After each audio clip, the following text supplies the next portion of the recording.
សែនស្រសំផរកគ្មានប្រដូចឃើញហើយព្រឹកព្រួយលបលួយមេត្រី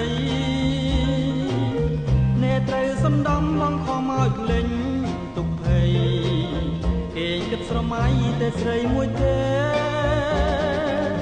ខ្វល់ណាំងនឹកណាំងប្រទាំងតាទុំ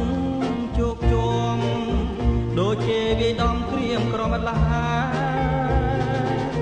ទោះខំកាត់ចិនក៏ឥតបានផលអ្វីដែរនៅតែនឹកស្នេហ៍ស្នេហ៍ស្នេហ៍រាល់ថ្ងៃតើធ្វើមិនដេញនឹងភ្លេងទាំងមានមុនស្នេហ៍